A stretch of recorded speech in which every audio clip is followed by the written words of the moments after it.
SMP gue bego, sumpah. Bangau itu apa? Perguruan silat atau apa? Harganya nggak Kristen? Enggak. Berawal dari sebuah penolakan menghasilkan kebaikan. Ya. Itu kan. Jadi makanya buat para mantan Dr. Richard yang akhirnya menolak dia. Sebenarnya kalau saya bosnya ya, saya suruh dokternya untuk bunyiin asal sekali ya. Ini tolong ya, masukin di thumbnail ya. Jangan, saya pernah di penjara 1 kali 24 jam. Aku kok kayak gini ya? Kok aku sampah banget ya? Makanya aku harus kasih perusahaanku yang aku jadi cengengan.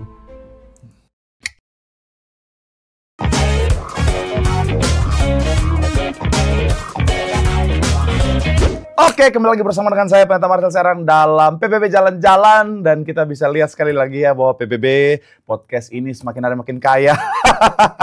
Kursi makin mewah, kamera udah makin keren. Karena kita pinjam kamera siapa? Kepada seorang yang luar biasa. Orang ini adalah orang yang sekali lagi menjadi bagian penting sebenarnya dalam podcast ini. Kenapa? Karena dia yang dulu bilang gini, Pak Pendeta, kamu harus punya podcast. Itu kenapa akhirnya setelah proses yang panjang akhirnya bisa terrealisasi. Dia sahabat yang baik, dia orang yang baik, dan kisah hidupnya sangat menginspirasi. Kemarin saya ketika lihat videonya sampai mau nangis. Siapakah dia? Langsung saja, ini dia Brother Dr. Richard Lee. Kurang heboh ya sekali lagi. Oke, dan senang sekali bisa berjumpa dengan Brother. Apa kabar, Brother? Luar biasa. Sekali lagi, kamu yakin kamu pendeta ya? Saya lihat sepertinya kamu tidak ada darah-darah pendeta, ya lebih ke boyband sih menurut saya. Saya kalau lihat dari baju saya sudah anggota partai. Pan. Nah, jadi itu pancingan kayaknya. kita siap juga ya kali ya. Tapi ya kita sekali lagi kalau mungkin sudah lihat kok bersemangat banget ya. Ya karena saya selalu dekat dengan Gatot Kaca Kopi. Jadi pastikan Anda cobain Gatot Kaca Kopi. Happy birthday, panjang umur, saya sebenarnya berkati Tuhan. Terima kasih. Resolusi seorang Dr. Richard di usia 40 tahun. Karena kan nggak semua orang mungkin lihat ya. Nah kita pengen tahu resolusi seorang Dr. Richard di usia 40 tahun. Karena aku suka kalimatnya, hidup dimulai ketika usia 40. Waktu malam itu kan ngomong gitu. Karena kalau dari dulu ya, dari umur 20-an itu kan kalau waktu lulus jadi dokter, kita tuh kan pengen jadi sukses ya. Dan nggak ada dokter yang umur 20-an sukses. Sebut satu nama dokter yang 20-an sukses, nggak ada. Apalagi zaman dulu ya. Jadi kan kalau aku ngelihat teman-teman senior-seniorku, kata-kata sukses itu umur 40-50. Kadang ada 60. Sudah agak bau-bau kayak gimana, baru sukses, baru kaya kayak gitu kan. Jadi aku ngerasa kayak kalau mau jadi dokter, bahwa umur keemasannya adalah umur 40. Di mana umur 40 itu juga ada kematangan jiwa, kematangan emosional, kematangan materi, dan lain sebagainya. Jadi ini adalah umur yang sudah dinanti-nantikan dari lama lah. Oke. Makanya aku dari dulu tuh pengen pensiun di umur 40. Karena aku pengen cari sampai umur 40. Dan ketika umur 40, mari kita menikmati. Oke. Nah ini menarik nih. Usia 40, jadi targetnya kan, walaupun ternyata akhirnya geser 2 tahun lagi karena masih pengen semangat bekerja kan, sempat ngomong gitu ya. Sebenarnya sih secara finansial sih harusnya sudah cukup ya. Sudah cukup. Aku udah hitung. Iya. Mungkin karena semangat kerjanya itu kan, semangat untuk terus naik dan terus naik ya. Bukan itu. Kalau kita sudah di umur 40 ya, kita sebenarnya sudah nggak mau naik lagi. Oke. Makanya aku selalu ngomong dengan teman-teman, dengan tim sama ya semuanya ya. Semangat kita di umur 40 dengan semangat di umur 20-an itu sangat berbeda sekali. Yes. Sangat, faktor U itu benar-benar berasa banget. Ini aku yang umur 20 ini butuh. Pasti pengennya tuh benar-benar kayak, wah kalau bisa aku bangun gereja, nanti gerejanya franchise kayak gitu kan. Kalau bisa franchise-nya nanti kayak gimana, gedungnya itu 8 tingkat kayak gitu kan. Cita-citanya itu sangat besar. Dan pengen mewujudkan semuanya. Dan pengen dapat financial freedom namanya. Jadi duduk aja bisa dapat duit, kata orangnya seperti itu ya. Kalau di umur sepertiku, pengennya sudah financial stability. Di mana ya udah nggak tambah kaya apa, yang penting nggak tambah miskin. Kayak gini aja kayak gitu punya. Ya sudah pengen lebih wise, lebih pengen menikmatin sih. Lebih seperti itu. Ini menarik. Menikmati dalam perspektif seorang Brother Richard itu apa sih? Menikmati dalam perspektifku itu punya waktu untuk keluarga, punya waktu untuk anak-anak, dan punya waktu untuk teman-teman. Karena selama ini itu yang aku nggak punya terlalu banyak waktu ya untuk mereka ya. Anakku aja yang paling gede umurnya kan 12 tahun lebih ya. Itu baru benar-benar dapat bimbing. Aku tuh dekat dengan dia dari dia bayi sampai sekarang tuh cukup dekat. Tapi benar-benar dia dapat bimbinganku full mungkin baru 1 tahun terakhir ini kali ya. Karena saking 11 tahun sebelumnya itu kayak sibuk banget. Apalagi dulu kan Palembang Jakarta ya. Jadi kalau Jakarta itu bisa 1 bulan, bisa 2 bulan nggak pulang. Paling cepat itu 2 minggu nggak pulang. Jadi sentuhan ajarin langsungnya itu lebih kurang ya. Sedangkan aku pengen sih sebenarnya semua value-value-ku itu aku kasih ke anakku. Kalau misalnya anakku belajar di sekolahan, ya kan namanya kita belajar teori ya. Sedangkan bapaknya sendiri sudah ngelewatin asam garam kehidupan, sudah ya bisa dibilang lebih dahulu dapat prestasi-prestasi ini. Aku pengen ngajarin dia untuk bisa dapat ini kayak gini loh, kayak gitu. Dia aku pengen nyediain waktu lebih banyak untuk mereka.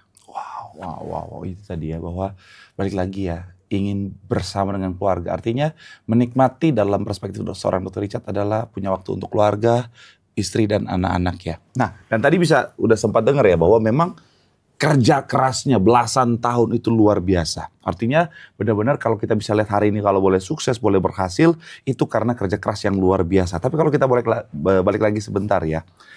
Kenapa aku sangat-sangat terinspirasi? Karena seorang Dr. Richard ini bukan pewaris tapi perintis. Dan benar-benar perintisnya tuh benar-benar kalau lihat dari videonya ya. Wow banget. Sampai even satu keluarga mau makan aja harus orang tua berkorban untuk anak-anak. Itu tuh kan benar merinding tuh kalau ngomong gitu ya. Masa kecil seorang Dr. Richard seperti apa sih? Miskin banget. Aku tinggal di rumah susun.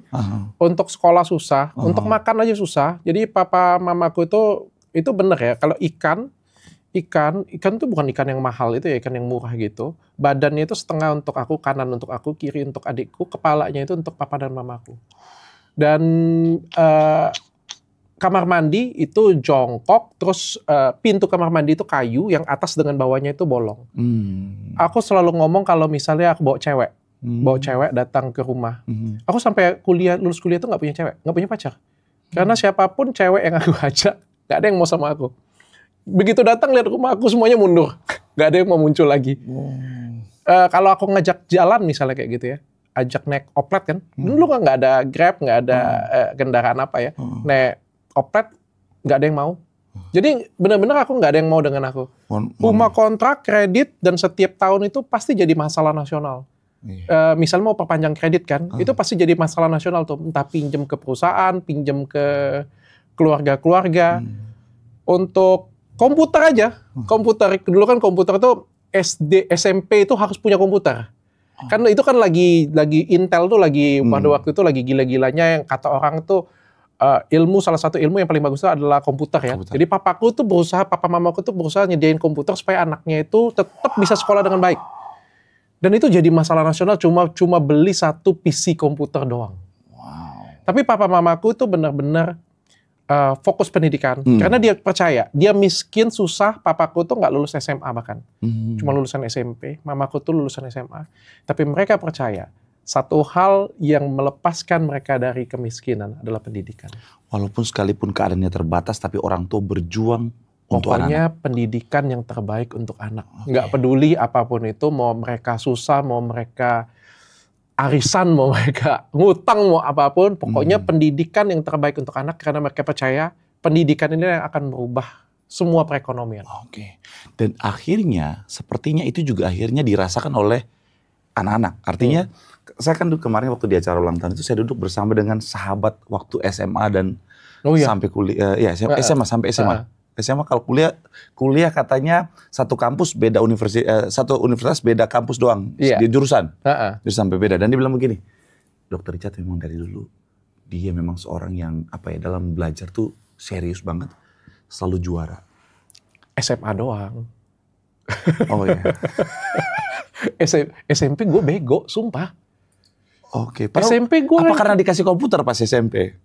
SMP aku pernah ranking 28 dari 32 siswa. Itu pun matematika pernah dapat 5 dan pernah hampir nggak naik. Nah, kenapa bisa akhirnya berubah? Gak tahu juga. Pas SMA itu kan pindah anak Bangau. Yang anak Bangau itu aku, Joe Taslim itu anak Bangau. Joe Taslim anak Bangau, Felix Xiao juga anak Bangau. Nah, Bangau itu apa? Perguruan silat atau apa? SMA Saverius 1 namanya. Oh itu sekolah. Saverius. Ya aku walaupun kita miskin-miskin ya. Mahal itu aku kan. Aku semuanya yang terbaik loh. Makanya mak bapakku tuh luar biasa. SD ku 1/4. SMP ku itu Safri 1 itu SMP terbaik di Palembang saat itu. Oke, yang misalnya mungkin namanya sekolah Kristen dalam tanda kutip. Katolik ya. Terbaik, termahal. Termahal. Ya. Harganya nggak Kristen. Enggak. Mamaku tuh setiap kali mau sekolah itu selalu ngemis-ngemis dengan pastor. Oh. Dan kata teman mamaku, Iya. kau kalau mau ngemis dengan pastor katanya, jangan bawa Richard katanya. Karena Richard ini tampangnya orang kaya banget. Iya. Tampang suksesnya udah terpancar. Soalnya putih kan. Iya. Putih, kelihatan bersih, kelihatan wajahnya kayak anak orang kaya gitu kan. Jangan diajak katanya, jangan diajak. Atau cemong-cemongin dulu. Gak ada tampang orang susah ya pokoknya. Oke. Jadi aku tuh dapat misalnya sekolah dulu tuh dapat bayar 8.000, aku bayarnya cuma 1.000. Loh, oke, jauh banget. Karena memang kayak kita kasih tahu bahwa kita orang miskin lah. Oke. Dan selalu dibantu oleh pastor. Selalu dibantu oleh pastor. Masuk ke SMA juga terbaik di Palembang pada waktu itu. SMA Safri 1 anak Bangau. Makanya aku bilang kayak Jota Slim, Ustadz Felix Xiao, Venita Ari, itu tembusan Bangau. Oke. Itu sekolah terbaik. Dan aku lulus di sini, terus terang aja, itu pas-pasan banget. Pas-pasan banget. Nilaiku pas-pasan banget. Dan mungkin diterima itu, sudah pas-pasan tuh diterima, oh ini Katolik, masuk.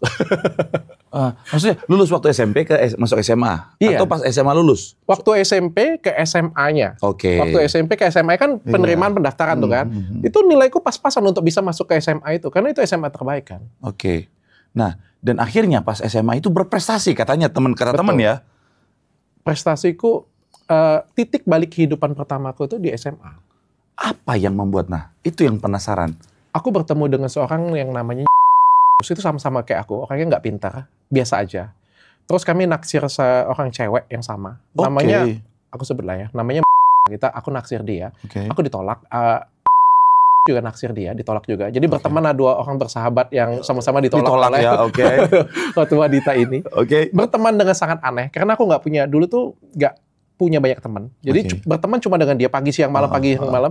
Tapi temannya aneh. Jadi kayak misalnya aku kerjain soal, ya Nis, aku bisa kerjain ini Nis. 5 menit coba kau kerjakan. Nanti dia kerjakan 3 menit, dia bilang. Nanti dia kerjakan lagi, ini chat soal. Coba ini di Amerika soalnya seperti ini punya. Akhirnya aku kerjakan, wah aku bisa Nis. Kerjain lagi. Jadi kayak sama-sama berlomba lari sama-sama. Pada suatu hari kami stop dan kami noleh ke belakang. Ternyata teman-teman kami itu jauh tertinggal di belakang. Pada waktu itu guru sekolah itu ada ngomong bahwa Richard dan ini bukan murid saya lagi karena katanya saya nggak bisa ngajarin kalian berdua. Itu gurunya masih ada, Pak Sahala namanya. Dia bilang, saya tidak pernah menuliskan angka 10 di raport, dia bilang. Pada waktu itu angka 10 itu benar-benar nggak bisa. 9 cuma bisa. Tapi aku nggak bisa nggak tulis 10. Karena apa? Semua soal dari ulangan harian sampai ulangan umum, satu soal pun nggak ada yang salah. Perfect semuanya. Wow. Cuma Richard dan yang bisa seperti ini. Wow. Jadi nilai di raportku 10 dan itu pertama kali kayak aku, wah ternyata aku punya bakat ya. Yang aku yang bukan siapa-siapa ini, ternyata ada sesuatu di dalam aku. Dan itu buat aku semangat. Buat aku benar-benar semangat. Dan aku ditunjuk dengan jadi perwakilan sekolah. Aku di matematika, di fisika. Wow. Itu prestasi pertama aku. Jadi aku dapat mewakili sekolah Olimpiade Matematika, lomba menang lomba ini, menang lomba itu. Itu pertama kali aku tahu aku punya bakat. Wow. Jadi berawal dari sebuah penolakan menghasilkan kebaikan. Ya. Itu kan artinya gini kan, bahwa kita memang nggak bisa, kadang-kadang kita nggak bisa kontrol apa yang terjadi kepada kita, tapi yang bisa kita kontrol adalah apa respon kita terhadap apa yang terjadi bersama kita kan. Dan ternyata respon yang benar menghasilkan pencapaian yang luar biasa. Bukan cuma itu sih, tapi menemukan rival yang tepat sih. Cristiano Ronaldo mungkin nggak akan bisa jadi seperti sekarang kalau nggak ada Lionel Messi. Makanya aku senang. Sekarang kan sahabatku Andrew Susanto ya. Andrew Susanto ya. Kalau menurutku, aku lebih senang menunjuk dia sebagai rivalku atau teman saingan atau Karena menurutku dengan bersinarnya dia, aku akan bersinar. Dengan bersinarnya aku, dia juga akan bersinar. Menemukan rival teman yang bisa saling mendukung satu sama lain, yang bisa nunjukin aku lebih bagus, aku malu nih, aku harus lebih bagus dari dia. Itu menurutku salah satu kunci ya pengembangan diriku ya, karena aku suka kayak gitu. Dulu waktu pertama kali jualan live streaming, aku tuh tujuannya bukan dapat duit, karena duit juga sudah ada ya. Yang tujuanku adalah Mami Louis Scarlett dulu. Karena Louis Scarlett jualan, gue juga harus jualan. Besoknya Louis Scarlett dapatnya 1 miliar. 2 miliar. Besoknya Louis Scarlett 5 miliar. Oke, kita 7 miliar. Besoknya Louis Scarlett 15 miliar. Oke, saya 40 miliar. Kan Louis Scarlett akhirnya 40 miliar lebih juga kan. Karena ada sisi kompetisi di situ. Dan itu aku sudah tahu itu cara mendrive energiku dan emosiku jadi lebih baik.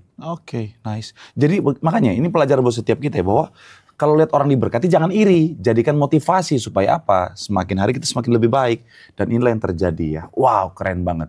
Jadi makanya buat para mantan Dr. Richard yang akhirnya menolak dia, kalian pasti menyesal. Sekarang dia naik Rolls Royce. Oke, keren banget. Tapi bisa dimaklumin lah dulu. Aku nggak punya apa-apa, benar-benar. Wah, sulit lah menerima aku di fase itu, pasti sulit banget. Makanya artinya begini, orang-orang yang tidak mau bersamaku di masa sukarku tidak layak untuk bersamaku di masa kemasan. Mantap tuh. Ini tolong ya, masukin di thumbnail ya. Nah inilah yang menarik ya. Gini, kalau orang dari keluarga kaya, terus akhirnya dia hidup kaya, itu tuh kadang-kadang buat kita tuh ya udah biasa aja. Tapi ini tuh bener-bener dari bawah banget, dari yang mohon maaf merintis banget sampai even mau makan harus bagi sepot satu ikan untuk satu keluarga. Apa sih yang akhirnya bener-bener menjadi titik tembak yang paling terasa? Karena gini, sebelum kita kesana kesini dulu. Maklum ya, podcaster pemula. Iya, lebih baik saya khotbah aja dalam sini ya. Oke. Nah gini. Untuk masuk sekolah dokter kan mahal ya. Mahal banget ya, mahal ya. Bagaimana akhirnya kok bisa masuk sekolah dokter? Oke. Ya, yang pertama kan tadi kan sudah lulus Olimpiade Matematika kan. Tapi aku berpikir nih, aku cita-citanya pengen jadi orang kaya, bro. Aku capek jadi orang miskin. Dan menurutku, mohon maaf banget ya, cuma matematika nggak akan bisa bikin aku kaya. Jadi apa sih? Aku mikir ya, kalau misalnya aku pegang matematika, dan aku cinta banget matematika. Banget. Ya, karena aku jagoan banget di situ kan. Itu satu-satunya talentku kan. Tapi aku bilang, mau jadi apa aku? Mentok-mentok jadi dosen, aku bilang. Aku pengen jadi orang kaya. Bapak emak aku anak orang kaya. Aku anak orang miskin. Bahkan dia bisa tahan 1 tahun tidak sekolah. Jadi dia lulus SMA, dia tahan tidak kuliah demi mempertahankan status dia di SMA, demi ikut lagi Olimpiade Fisika Internasional.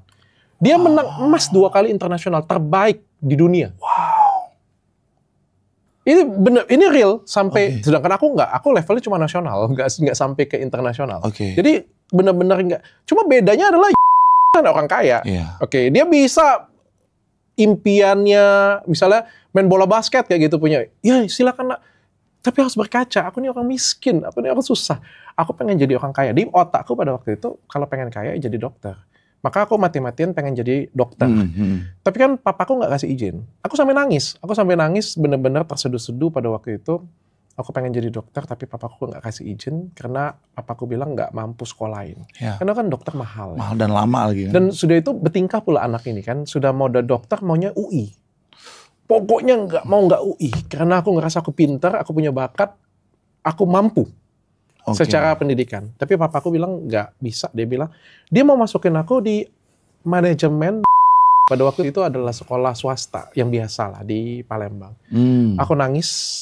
Ya mungkin karena aku nangis, papaku akhirnya kasihan. Dia bilang, boleh, tapi cuma boleh di Palembang. Di Unsri dia bilang. Dan dia bilang, ya kita coba jalanin sama-sama. Dan itu murah, bro. Satu semester di Unsri itu cuma 240.000. Jadi 240.000 itu 6 bulan bayar. Dan pada waktu itu untuk jadi uang DP masuk tuh 20 juta, papaku tuh ngadep rektor minta cuma 10 juta. Dan itu pun juga cicil 12 kali. Dan untuk selesaiin aku jadi dokter, aku harus sambil ngajar les privat dan juga nungguin beasiswa dari pemerintah. Dan dapat? Dapat. Karena aku memang sekolah cukup pintar. Jadi memang papa juga berjuang ya? Semua, papa, mama berjuang. Mamaku tuh sampai berjuang dari rumah ke rumah, jualan, keliling. Kadang-kadang jual apa aja yang bisa dijual, daster bisa dijualnya pokoknya. Apapun dijual. Pokoknya aku lulus dokter, kita nggak punya rumah. Masih tetap nggak punya rumah. Kredit, masih bukan kredit, kontrak. nggak punya mobil, nggak punya motor, nggak punya usaha. Papaku masih salesman yang makan gaji UMR. Oke, ya kalau zaman sekarang disebutnya Citato ya, Cina tanpa toko ya. Masih benar-benar nol besar. Aku masih ingat benar-benar nol besar. Aku jadi dokter tuh nol besar. Bahkan aku lulus kuliah, kan butuh laptop. Butuh laptop ya. Nah, kalau dulu kan kuliah butuh laptop. Yang beliin aku laptop itu adalah adik kandungku. Adikku yang beliin. Adikku kan selesai kuliah duluan, dia kerja. Dia makan gaji duluan kerja. Dia yang beliin aku laptop pertama. Oke. Wow.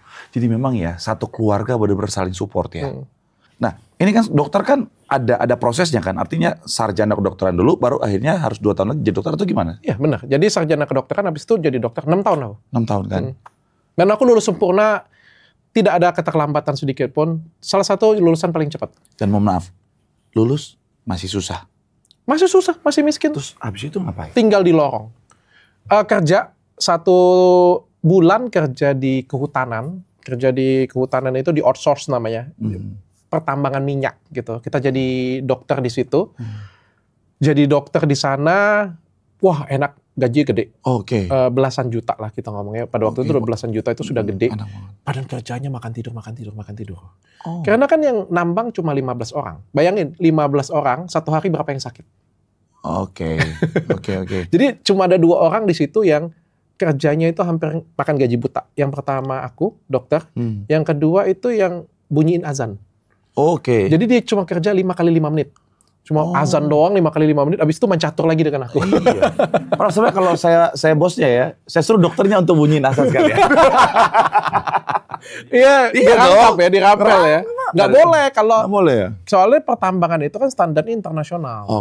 Makanan aja tuh gila, bro. Kerja di pertambangan itu sumpah. Nasi putih ada, nasi goreng ada, nasi kuning ada, lauknya 3, sayurnya 2, buah, jus boleh pesen. Pokoknya itu kayak datang di pertambangan itu benar-benar wah enak banget. Terus ada jam makannya, wah pokoknya semuanya sempurna deh. Cuma aku ngerasa kayak aku nggak bisa maju di sini. Aku dicintai banget di situ kan karena aku pintar menjelaskan. Cuma aku ngerasa kayak aku di sini akan stuck nih. Aku dapat gaji gede tapi aku nggak bisa berkembang banyak karena aku makan tidur. Akhirnya aku apply ke Sinarmas Group. Sinarmas Group terima aku. Jadi?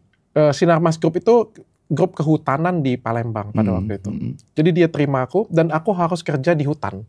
Untuk pergi ke sana, aku harus naik speedboat. Speedboatnya jangan bayangkan speedboat yang Baywatch yang bagus itu. Speedboatnya kayu jelek banget kayu. Bahkan papa mamaku pertama kali aku nganterin aku ke sana itu sampai nangis papa mamaku. Jadi speedboat kayu itu jalan 2 jam ke tengah hutan. Dan di situ pada waktu itu nggak ada sinyal. Aku kerja di situ, dapat gaji juga cukup gede. Disitulah pertama kalinya itu titik balik kedua dalam hidupku. Nah artinya sudah kejawab tadi ya. Kenapa akhirnya punya semangat juang yang luar biasa? Karena pernah punya kehidupan yang susah dan nggak mau hidup susah, pengen sukses, pengen berhasil. Sudah dapat satu kondisi di mana banyak orang pengen karena nyaman kerjanya, gajinya juga enak, tapi nggak mau diam dalam zona nyaman, harus fight lagi sampai akhirnya masuk hutan dan akhirnya di tempat yang baru. Gimana kerja di situ? Enak banget dong. Aku tidak enak sama aja sih sebenarnya jaga puskesmas kayak gitu ya. Cuma aku kan tipikal Richard Lee itu bukan tipikal orang yang mau diem ya. Aku tuh orangnya selalu bergerak. Bahkan istriku tuh selalu ngomong dia tuh kasihan dengan aku. Karena kan dia samping aku terus tidur di samping aku kan. Jadi selalu itu berat. Dia selalu ngomong, aku tuh kasihan dengan dirimu. Kenapa? Otakmu tuh berisik. Oh dia bisa dengar otak hebat banget ya? Apa dia? Maksudnya tuh, aku tuh nggak bisa tenang. Selalu ada sesuatu, oh ya nanti buat ini. Oh ya nanti bikin kayak gini. Kau tuh selalu bikin gara-gara sendiri untuk dirimu. Padahal kau tuh bisa duduk tenang menikmatin hidupmu. Tapi kau sendiri yang bikin dirimu tuh nggak tenang. Jadi kayak misalnya sudah bikin konsep kayak gini, sudah bagus. Oh ya kita buat yang lebih bagus lagi konsepnya lagi. Lebih mewah lagi.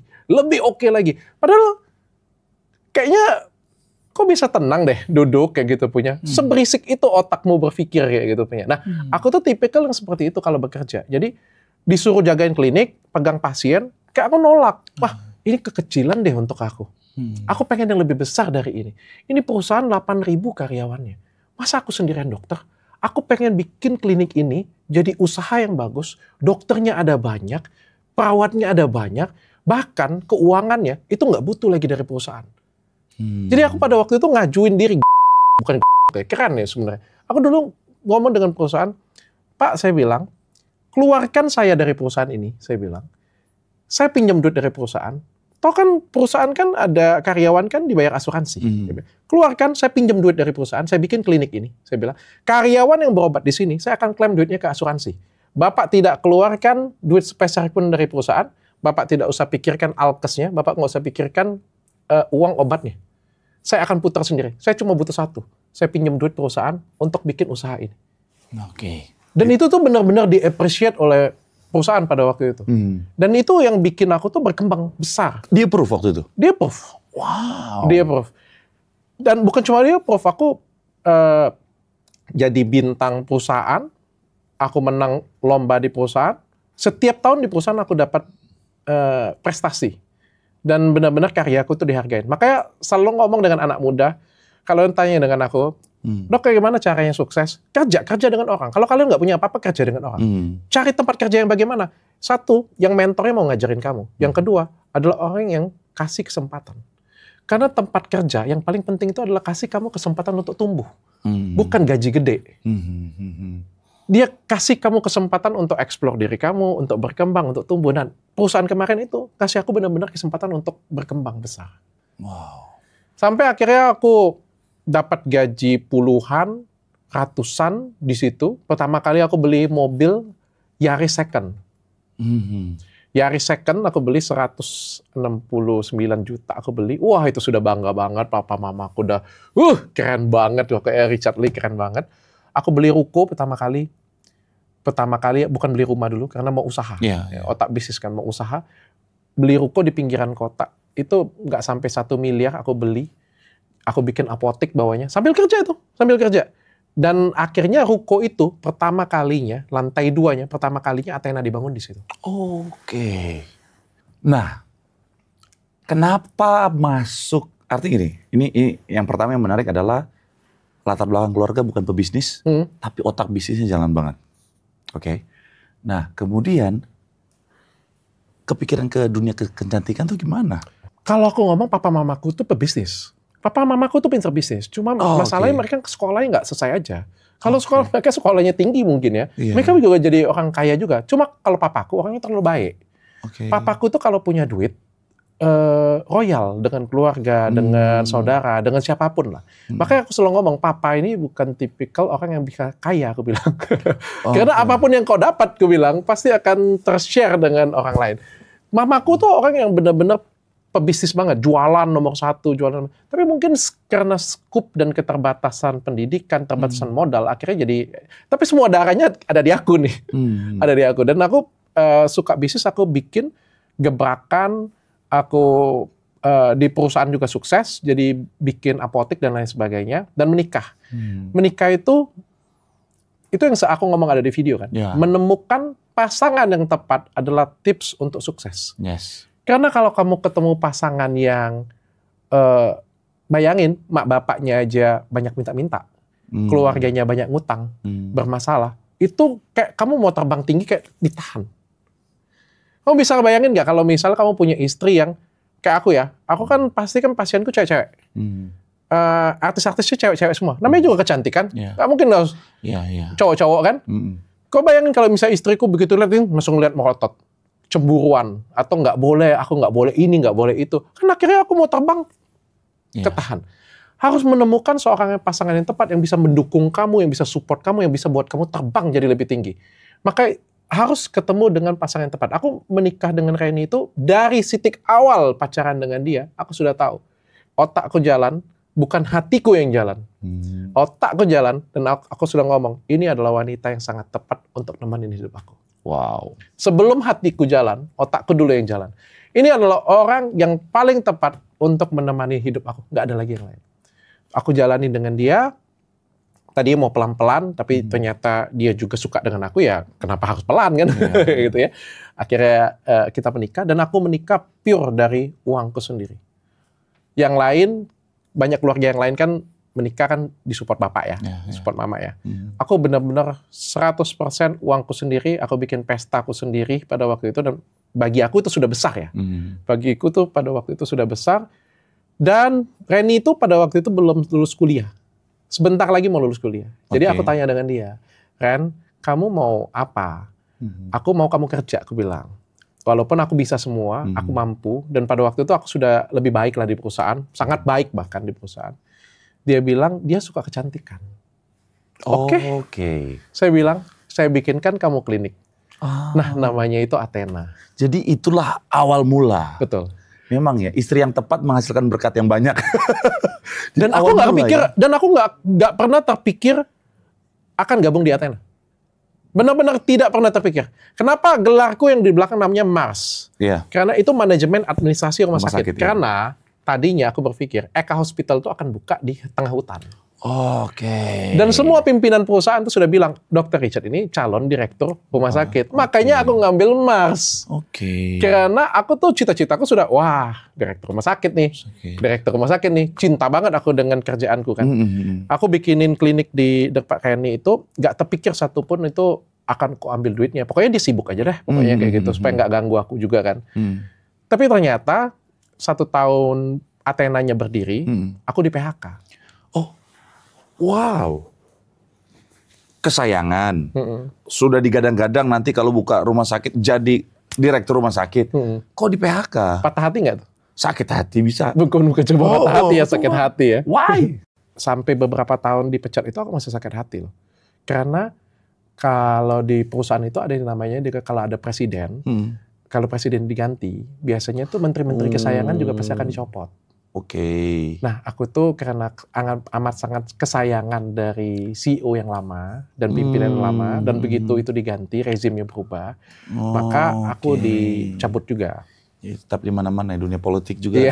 Di reshuffle ya, Kental ya. Tapi aku dapat pesangon full. Aku dapat 13 bulan gaji. 6 tahun kerja, 14 ya. 2 kali masa kerja. 2 kali 6, 2 bulan gaji, tambah 2 bulan masa penghargaan, 14 bulan gaji. Tapi keluar dari situ, aku dengan penuh, karena aku cinta banget. Cinta banget dengan tempat kerja aku tuh, pagi, siang, malam, sampai jam 11 malam aku kerja untuk perusahaan. Hatinya ada di sana ya. Dan dipindahin ke Athena, pada waktu itu aku bongkar Athena, benar-benar duduk, aku pegang, ya karena cuma ini aku punya kan, aku nggak punya lagi yang lain kan. Begitu aku buka, wah gila, kecil banget perusahaan ini. Baru 1 cabang itu ya? Sudah 1 cabang, 2 bed, kecil banget. Karena aku sudah biasa pegang perusahaan besar ya. Begitu pegang ini, kecil banget. Terus HRD-nya siapa? Istriku. Accounting-nya siapa? Istriku. Semuanya dia. Auditnya siapa? Istriku juga. Aku suka meeting. Aku suka bikin konsep. Terus bikin konsep dengan siapa? Dengan diri sendiri. Yang kerjain siapa? Pelaksana, diri sendiri lagi. Aduh, Mak, rasanya tuh kayak gimana? Oke, gak apa-apa, aku pelan-pelan. Tapi aku bilang, aku gak pede, karena aku jelek, aku bilang. Aku tuh gak ngerasa diriku ganteng. Bener. Orang aku miskin, kayak gimana ya? Orang miskin nomor 1 makan dulu ya. Abis makan pendidikan. Pendidikan tempat tinggal. Mana ada yang mikirin ganteng dulu dong. Aku gak pernah. Dulu ada jerawat, yang penting pencet aja, yang penting hilang. Bapakku aja sampai sekarang, kalau ada jerawat, dia keluar kan, Cat, papa ditumbuh jerawat ini. Baru aja papa palsemin geliga. Gue panas dong. Hot. Ya namanya kan juga dari orang susah dulu ya.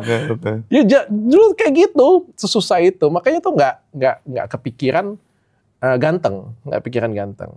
Cuma istriku meyakinkanku, dia bilang, kamu pasti bisa. Kamu pasti kesayangan mak-mak deh. Percaya dengan aku katanya. Karena ada satu hal yang kamu memang unggul di orang lain. Kamu cerdas menjelaskan. Kalau kamu menjelaskan tuh orang enak dengernya. Kalau orang menjelaskan A sampai Z ya, kamu tuh menjelaskan A sampai Z itu orang tuh bisa termenung, bisa tertegun lihat kamu, pendek, tapi orang tetap dapat intinya. Terus kamu bisa pakai analogi kamu, itu tuh bagus banget dibilang. Maka aku coba. Dan dikasih lihat juga dokter-dokter kecantikan lain. Tuh, lihat tuh dokter kecantikan lain tuh. Itu botak katanya kan, itu gendut gitu ya kan. Itu bolong-bolong mukanya. Oh iya, dalam hatiku ya sama aja ya. Terus aku juga berpikir kan, oh iya, jadi dokter ini kan yang paling penting kan skill-nya kan. Ya kalau dokter lagi, Pak Pendeta dari lahir sudah setampan ini, sudah seganteng ini. Kalau jadi dokter kecantikan artinya kan bukan karena skillmu. Tapi memang kau aja ganteng dari lahir kan. Tapi kan kalau kita datang ke dokter, yang paling penting kan skill tangan ya, skill otaknya. Oke, aku coba asah itu. Dan akhirnya bagus. Pasienku antri-antri. Nah, aku masih ingat dulu pas antri-antri pasien, kalau mungkin pasiennya bisa ngomong di kolom komentar. Pasiennya ngomong, setiap kali pasien keluar dari konsultasi dengan aku, dia selalu ngomong, ini pasti akan jadi dokter terkenal. Ini pasti akan jadi dokter terhebat, dia bilang. Wow. Karena memang aku punya talent dan bakat. Setiap kali aku belajar, itu orang lain butuh belajar 5 jam, aku belajar nggak sampai setengah jam. Benang, filler, orang lain belajar itu sudah belajar 3-4 kali, masih nggak beres juga. Aku cuma dengan lihat aja, aku bisa kerjakan lebih bagus daripada yang aku lihat. Setalenta itu aku. Bertalenta banget aku kerjakan, jadi dokter terkenal. Tapi kayak tadi kan istriku bilang kan, kok orangnya nggak ngerasa pernah cukup. Otakku tuh berisik. Kayak aku nggak mau sampai di sini. Aku mau level yang lebih tinggi lagi. Aku adain HRD, aku adain finance pada waktu itu. Di mana semua klinik kecantikan pada saat itu. Mana terpikir mau adain HRD, finance, audit. Aku adain. Makanya berkembang step berkembang, meeting, bikin konsep. Dan aku dihadapkan memilih harus menjadi dokter atau harus jadi pebisnis. Itu adalah pilihan yang paling berat untuk jadi dokter. Menarik nih. Misalnya jadi dokter itu kan banyak pujiannya. Wah, Dokter Richard hebat ya, bisa buat aku jadi cantik. Oh, Dokter Richard tangannya luar biasa ya. Ini kan passion ya kita ngomongnya. Kalau kamu pengen kerjain ini terus, satu hari bisa berapa pasien sih? 20 pasien aja, percayalah dengan aku. 20 pasien satu hari aja, itu sudah encok. Capek, minta ampun. Capek, karena kan kecantikan ini kan kerja ini kan cukup lama ya. Capek, kayak rasa pinggang mau patah, tidur ngorok-ngorok tuh sudah capek banget, walaupun duitnya banyak kan. Tapi aku pengen nggak 20, aku pengen 500 pasien satu hari. Aku pengen 5.000 pasien satu hari. Oh, wow. Oke. Caranya bagaimana? Caranya adalah aku harus ngajarin orang lain. Di klinik kecantikan lain, itu ngajarin dokter pelit banget. Pada zaman itu. Kenapa? Kalau ngajarin dokternya pintar, dokternya pergi. Buka sendiri. Jadi, kalau bosnya dokter, punya anak buah dokter, itu nggak pernah diajarin full. Jadi kayak guru silat, nggak diajarin full guru silatnya. Tahan ilmunya. Sedangkan aku pada waktu itu, karena aku lulusan Sinarmas ya, otak aku kan otak perusahaan. Bukan otak yang individual, yang penuh egosentris ya. Aku bilang enggak, aku akan cari murid dan aku akan ajarkan semua ilmuku pada dia. Tanpa terkecuali, dan aku berharap dia jauh lebih pintar dari aku. Bahkan aku berharap dia jauh lebih pintar dan jauh lebih hebat dari aku. Nah, ini agak menarik untuk kita masuk lebih dalam ya. Balik lagi, psikologi orang pada umumnya kalau tadi based on yang cerita yang pertama ya, bahwa ada banyak dokter misalnya ya, ketika dia punya murid dokter, bawahan dokter, dia tahan. Kenapa? Karena banyak yang akhirnya keluar dan buka sendiri. Betul ya? Nah, dan pada umumnya memang banyak seperti itu. Banyak. Nah, seorang Dokter Richard, apa yang dilakukan sehingga, yang pertama tadi kan memang all out kasih buat mereka. Tetapi kalau kita lihat video yang kemarin di ulang tahun, itu orang-orang yang di bawahnya tuh pada loyal. Betul. Bahkan ada yang sampai belasan tahun, bahkan ada yang kalau nggak salah saya dengar 20 tahun, bareng-bareng terus. Apa yang menjadi kunci supaya orang-orang itu setia? Kasih yang pantas untuk mereka. Pantas dalam hal apa aja? Contohnya kayak gini. Saya punya klinik misalnya, Pak Pendeta kerja dengan saya. Oke. Saya akan ajarkan semua ilmu saya. Dengan setulus hati, tanpa sedikit pun ada keraguan dari Anda untuk menilai saya, mengurang-ngurangin. Jadi benar-benar kamu akan merasakan cintaku. Aku akan ajarkan bukan cuma skillku loh. Skillku kedokteran, skill tanganku, tipsnya bagaimana manajemen bisnis, bagaimana caranya bawa pasien, bagaimana menjelaskan dengan pasien dengan baik. Semua aspek termasuk media sosial akan kuajarkan dengan baik. Apa yang kau minta dengan aku akan kasih semuanya. Tanpa terkecuali. Oke? Kamu kan akan ngerasa dihargain. Secara keilmuan. Yang kedua, aku nggak akan pelit. Ada training di Amerika, ada training di Eropa. Selama ini kan owner yang pergi. Kalian pergi. Kalian harus lebih pintar dari aku. Karena kalian akan ketemu dengan pasien. Kalian harus lebih pintar dari aku. Pulang, ada ketakutan nggak untuk dia pergi? Enggak, karena aku sudah kasih yang terbaik untuk dia. Kalau memang dia mau pindah dan dia mau keluar dari situ, itu masalah dia, bukan masalah aku. Oke. Dan apakah dengan kita memberikan, kita akan kekurangan? Aku ngerasa setiap kali aku ngasih ilmu aku, bukan mereka cuma nama pintar, tapi aku jadi lebih pintar lagi dari mereka. Jadi pada prinsipnya adalah mereka nggak akan bisa lebih dari aku, karena aku selalu kasih terus ke mereka. Oke. Aku selalu, begitu mereka balik, lihat aku jauh lebih pintar lagi dari mereka. Jauh lebih pintar lagi dari mereka. Aku juga tumbuh. Nah, yang selanjutnya adalah kasih hal yang pantas untuk mereka. Sampai sepantas apa? Sampai ketika kamu mau buka klinik sekalipun, tidak lebih baik daripada di sini. Wow. Pak Pendeta mau buka gereja sendiri, silakan. Sampai Pak Pendeta ngelihat saldo, kayaknya lebih bagus di sini deh. Belum tentu buka gereja lagi aja. Belum tentu lebih baik dari di sini. Belum tentu umat-umatnya jauh lebih banyak daripada di sini. Membangun ini kan nggak gampang. Jadi aku menghargai dari semua aspek. Dari dokter-dokterku, kamu mau keluar dari sini, mau buka klinik sekalipun, belum tentu loh pendapatan kamu lebih bagus daripada di sini. Dan belum tentu kamu dihargai lebih dari di sini. Wow, jadi akhirnya bicara tentang ketulusan ya. Memberi dengan ketulusan dan ya tanpa harap kembali. Tetapi namanya manusia. Ya. Semua dokterku itu punya saham loh di Athena.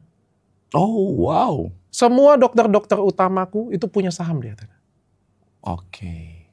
Sense of belonging. Keren. Nah, tapi baru sekali lagi ya, sedikit. Namanya manusia. Tetap ada yang mohon maaf, nggak tahu diri. Tetap ada yang mungkin lakukan hal yang menyakiti. Berapa persen? Ada nggak? Atau sama sekali nggak ada dengan treatment yang seperti itu? Dokter utamaku sampai sekarang tidak ada. Sampai detik ini Athena berdiri belasan tahun. Yang keluar jadi dokter utama baru ada 2 ya. Baru ada 2, itu pun juga karena keterbatasan tempat tinggal. Jadi suaminya itu jauh di mana gitu. Sisanya enggak. Sisanya semuanya loyal dan aku juga berusaha loyal dengan mereka. Wow. Ya apa yang bisa aku kasih, apa yang bisa terbaik aku kasih ke karyawan, aku akan coba kasih yang terbaik. Aku nggak ngomong aku sebagai pimpinan itu adalah orang yang terbaik. Tapi aku percaya fondasi yang terbaik akan menghasilkan gedung yang kuat. Kalau kamu pengen bikin gedung yang kokoh, kamu harus bagus. Kalau kamu pengen bikin finance yang bagus, nggak boleh ngutang. Kalau kamu, Athena itu terkenal banget. Sampai sekarang boleh tanya vendor, siapapun vendor Athena. Athena tidak pernah ngutang bayar telat. Haram hukumnya. HRD itu sudah diwanti-wanti. Tidak boleh bayar gaji karyawan telat. Fondasi kita harus kuat dari awal. Secara bisnis kita harus kuat. Ya karena sekali lagi aku kan dari perusahaan ya. Jadi kita dapat benar-benar ilmunya itu benar-benar dari perusahaan gede. Untuk dapat sesuatu yang gede, nggak boleh instan, harus disusun pelan-pelan fondasinya sampai jadi kuat. Yes. Dan itu tadi pengalamannya ada, belakangnya Mars lagi. Itu kalau kepanjangan sebenarnya Marcel. Mantap kan? Iya, Dr. Richard Marcel. Oke. Nah, seorang Dr. Richard ya, kalau yang kita lihat ya, dan dari kisah ya, oke memang dari kecil mungkin ngalamin masa yang tidak mudah, masa sukar, masa yang berat. Tapi akhirnya dengan perjuangan yang luar biasa bisa sukses.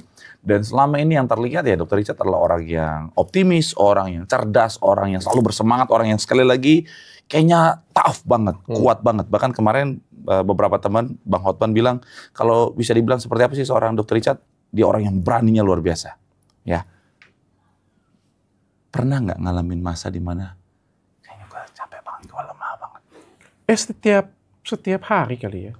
Setiap hari? Sebagai manusia itu wajar loh untuk kita berpikir setiap hari, setiap minggu, setiap bulan, selalu kita ngomong, aku capek banget ya. Kayak, aku nggak berguna banget. Jelek banget aku ya. Aku kok kayak gini ya. Kok aku sampah banget ya. Kayak aku tuh rendah banget ya. Kayak menurutku semua manusia juga normal. Aku nggak tahu ya kalau teman-teman ngerasain kayak gitu nggak ya. Pak Pendeta pernah nggak ngerasain seperti itu?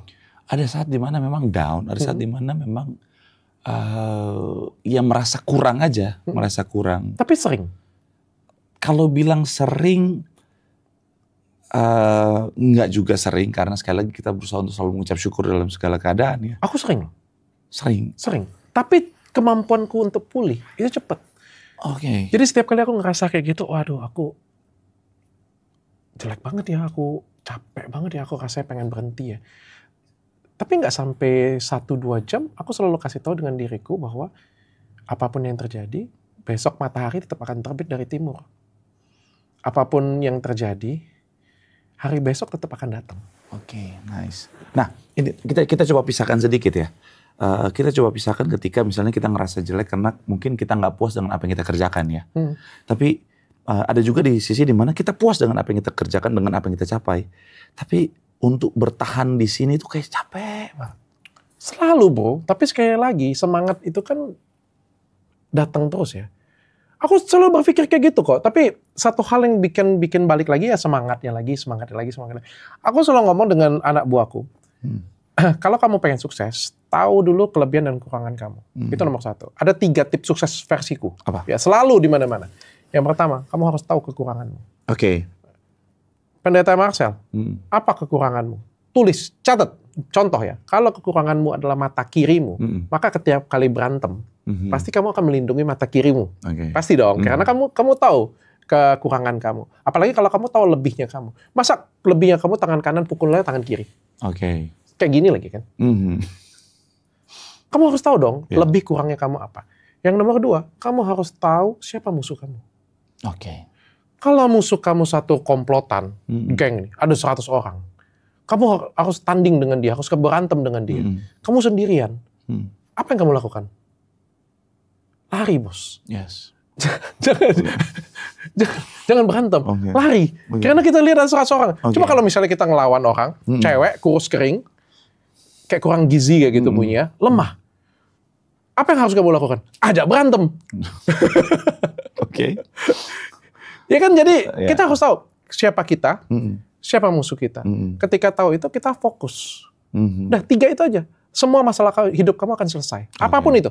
Ketika kamu punya masalah nih, aku nggak bisa bayar cicilan ini, aku punya masalah di istriku, aku punya masalah di anakku. Kelebihan aku apa? Kekurangan aku apa ya? Masalahku apa ya? Oke, selesaikan, fokus. Udah, itu aja. Aku tahu dengan sangat kelemahanku apa. Kelemahanku tuh fisikku lemah.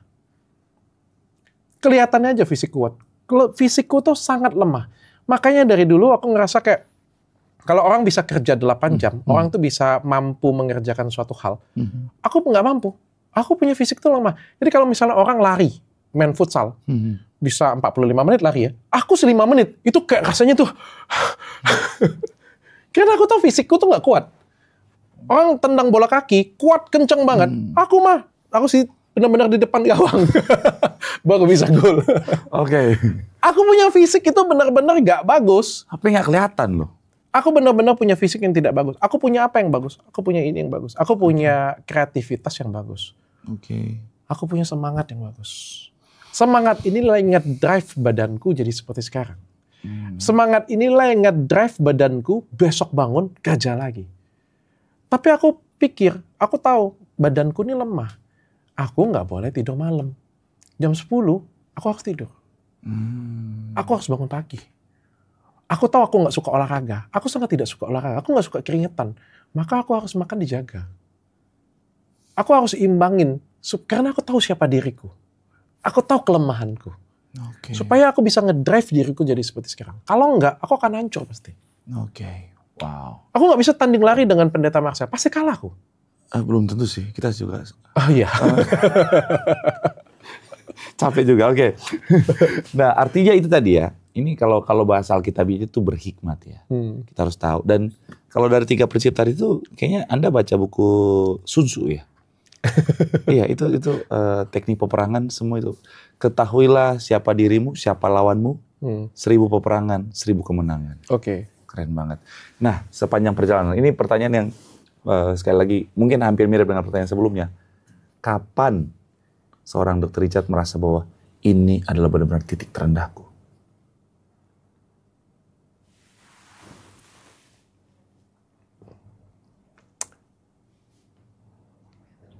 Tahun lalu kayaknya. Tahun lalu itu ketika semua harga diriku kayak dirampas. Jadi kan semuanya ini kan aku bangun satu persatu ya. Dari 0 sampai jadi seperti sekarang, prestasiku. Dari nggak punya apa-apa, akhirnya sekarang jadi luar biasa. Jadi sebesar ini, ada banyak yang kubanggakan. Dengan karyawan-karyawanku itu kubanggakan. Aku sayang banget dengan karyawanku. Ngajarin mereka, bangga banget. Tahun lalu kan aku difitnah dan diberikan tuduhan banyak hal. Banyak hal lah pada waktu itu. Dikasih tuduhan. Dan itu buat aku benar-benar kayak, Tuhan ambil semua yang aku banggakan. Yang aku banggakan selama ini semua prestasiku, dibuat seolah-olah pada waktu itu ya, aku seolah-olah prestasiku semuanya palsu. Semua yang aku katakan semua kebohongan. Jadi kayak Tuhan cicipin aku satu kali, semua kebanggaanku diambil. Aku pikir semua titik nolku pada waktu itu adalah di penjara. Aku kan pernah di penjara 1 kali 24 jam. Pada waktu berantem dengan artis KP. Aku pernah di penjara 1 kali 24 jam. Aku pikir itu titik terendahku. Ternyata enggak.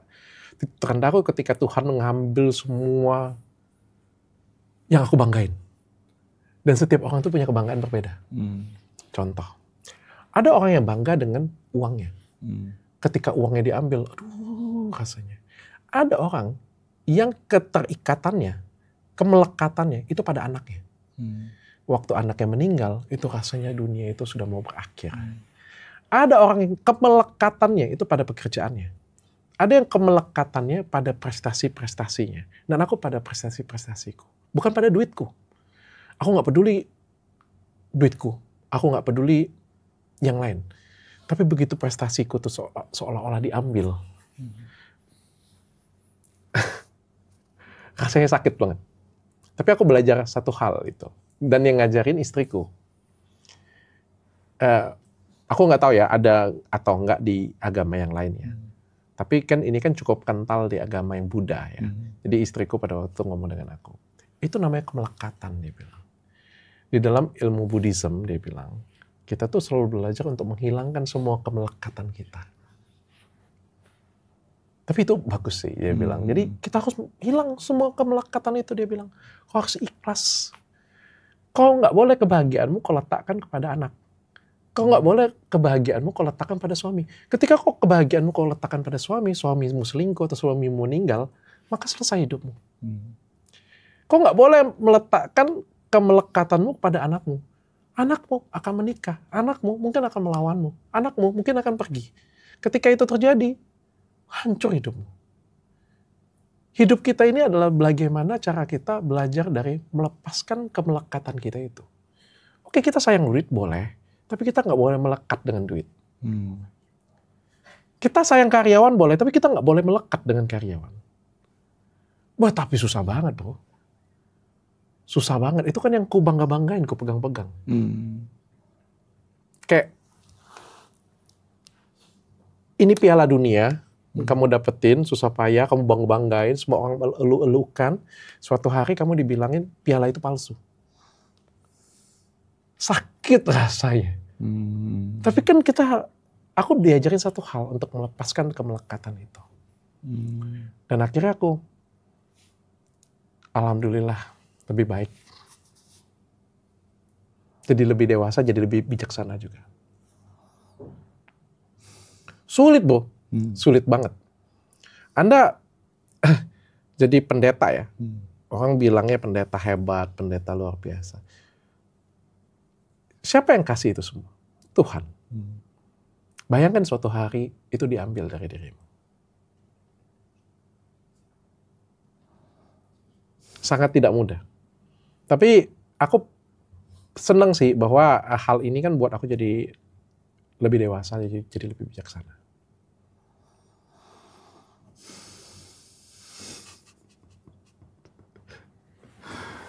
Oke.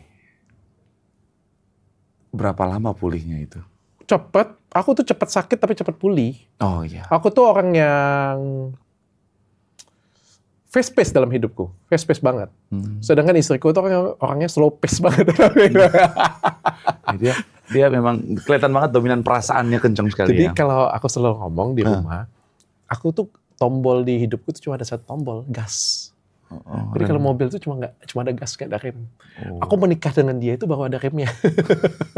Dia mengimbangi ya, mengimbangi jadinya.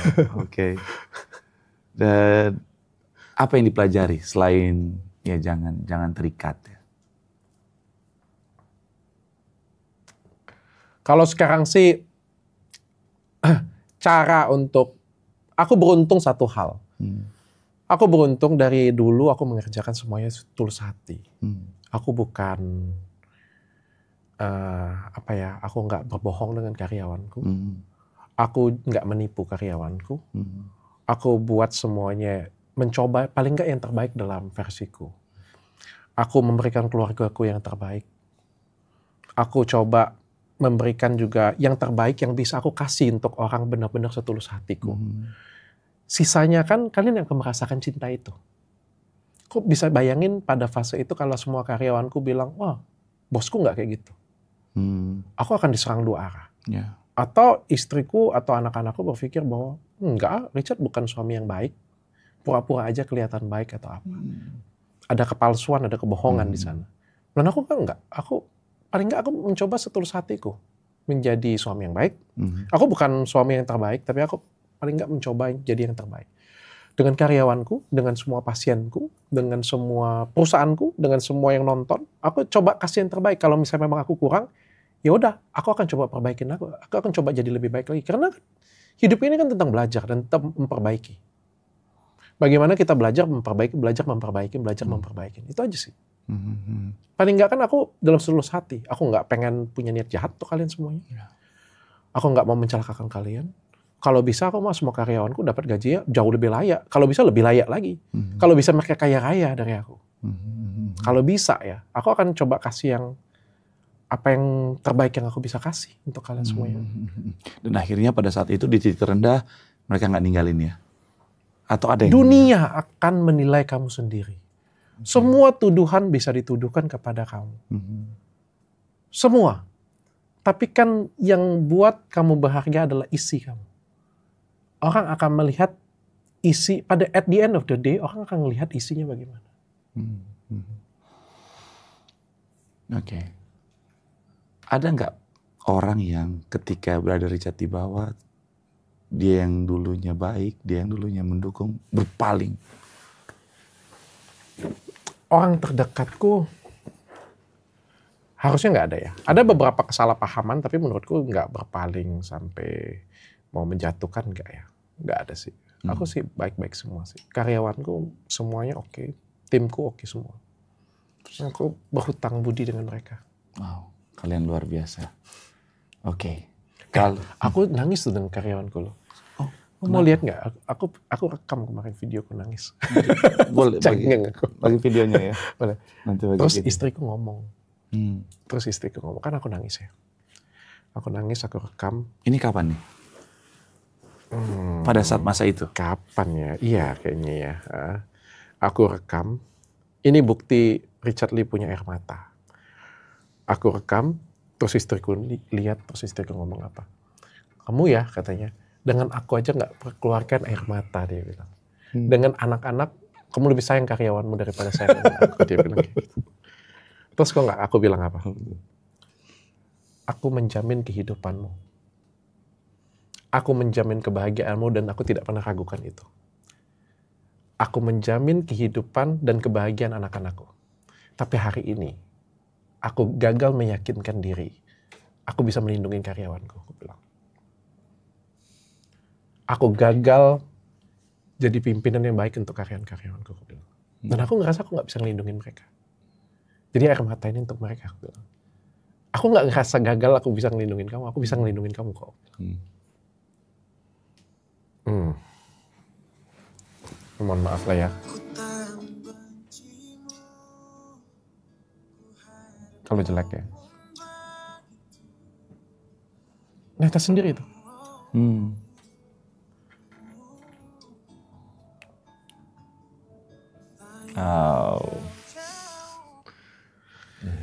Laki-laki kalau sudah jatuhkan air mata ya. Karena makhluk logika. Ketika sudah nangis, apalagi seorang Dr. Richard yang semuanya based on otak ya. Kalau sampai udah nangis artinya memang udah. Dan di situ aku sadar satu hal. Aku tidak sayang perusahaanku. Aku sayang sih, tapi maksudnya kamu bukan yang tersayang. Uang, mohon maaf, kamu bukan yang tersayang. Tapi karyawanku ternyata kamu yang paling sayang. Hierarkinya karyawan paling tinggi ya, baru perusahaan. Tapi bukan artinya aku sudah kasih yang terbaik untuk karyawanku, enggak ya. Tapi menurutku memang fondasi yang paling bagus adalah perusahaannya memang harus bagus. Semuanya harus bagus. Karena aku nggak bisa satu kali gebuk untuk karyawanku. Aku harus kasih maintenance panjang. Ya. Makanya aku harus kasih perusahaanku yang aku jadi cengengan. Ya, pokoknya gitulah. Pintar banget ini. Enggak lah. Dengan ngomong apa adanya dari hati. Dan memang karena memang dari hati, memang sayang ya makanya ngomong juga pasti nyampe ke semua yang menyaksikan. Aku galak loh dengan karyawanku.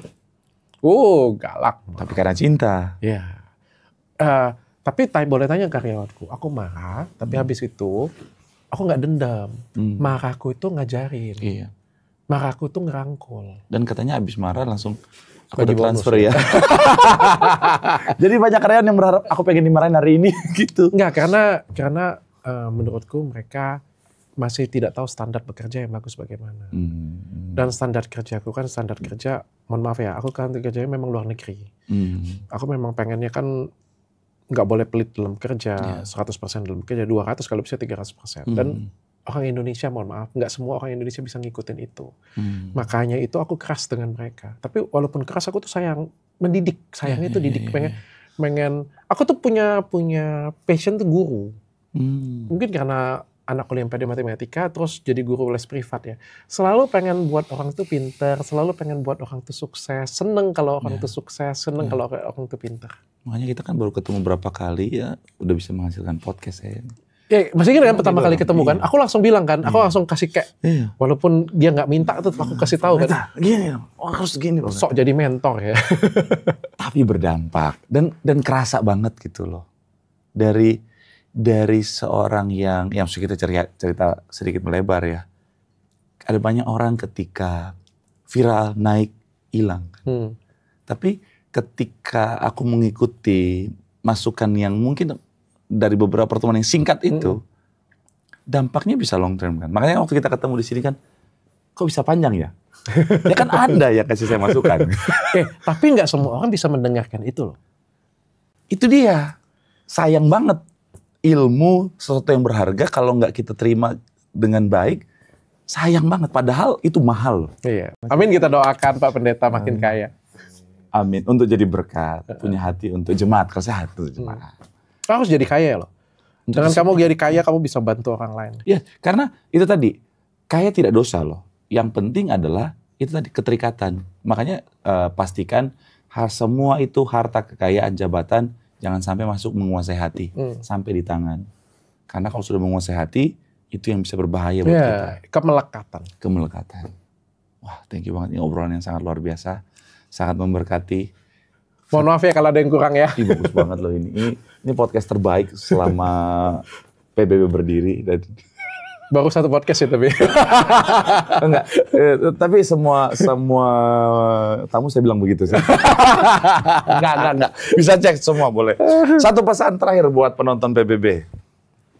Podcast Bengkel Bahagia. Ini kan sekali lagi PBB, podcast Bengkel Bahagia itu artinya selalu ada kebahagiaan di balik setiap kisah. Makanya kisah inspiratif ini ada kebahagiaan yang bisa kita ambil. Aku selalu ngomong berulang-ulang untuk anak muda yang nonton video ini. Kalian jangan pernah incar uang, karena kalau kalian incar uang, kalian akan tersesat. Selalu buat karya yang terbaik, karya prestasi. Kalau kamu buat karya, buat prestasi, maka uang yang akan kejar kamu. Ini yang ngomong orang kaya loh, sudah terbukti, sudah teruji.